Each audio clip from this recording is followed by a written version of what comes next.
Our first reading from yesterday and today and tomorrow comes from one of the shorter letters in the New Testament, St. Paul's letter to Titus. Titus, of course, an early leader, and he's leading a Christian community. And as we can see from St. Paul's letters, there is often this contrast between the way that the pagans behave and the way that the Christians should behave. And St. Paul wants to drive that wedge there and say, look at what they're doing over there and the rest of society and what it considers okay. You're not like that.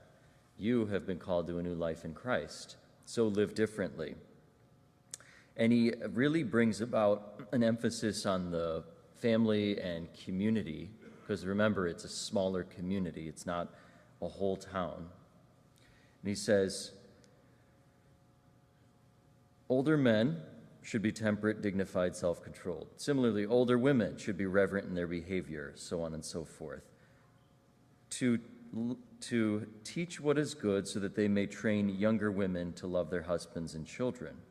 Similarly, urge the younger men to control themselves, showing yourself as a model of good deeds in every respect. Touching upon basically everybody in the community, saying you are part of a family now. Lift each other up, strive to challenge each other to be set apart from the world around you. Why? So that the opponent will be put to shame without anything bad to say about us.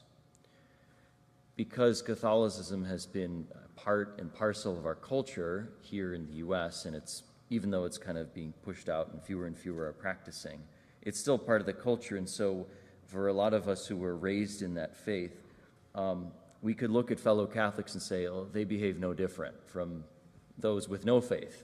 So what's the purpose of being Catholic, or what's the point of Christianity?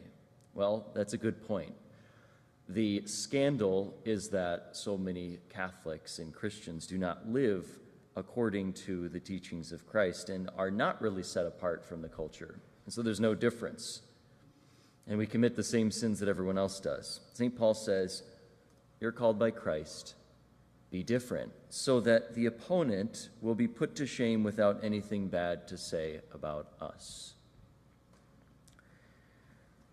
The early Christian communities were set apart from the rest of their pagan world because, unlike them, they didn't share their wives with each other. They didn't engage in the sinful pagan temple practices that were out there. They didn't abandon orphans and widows who were without any social net. Christians were different because they lived differently. They welcomed in orphans and widows when no one else would. They stayed in the cities and took care of plague victims when everyone else was leaving the city, even though that meant that they would lose their lives too. The Christians, the early ones, were very different from the world around them.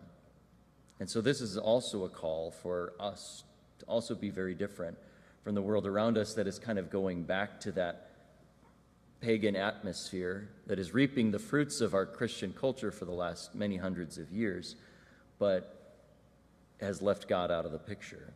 And so how much more now our call is to be like the early Christians, to live differently and to be not like the rest of the world. How do we do that?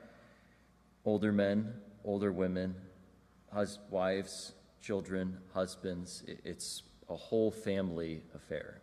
And so when we have a Christian community that's gathered like a family, we can lift each other up rather than being set apart.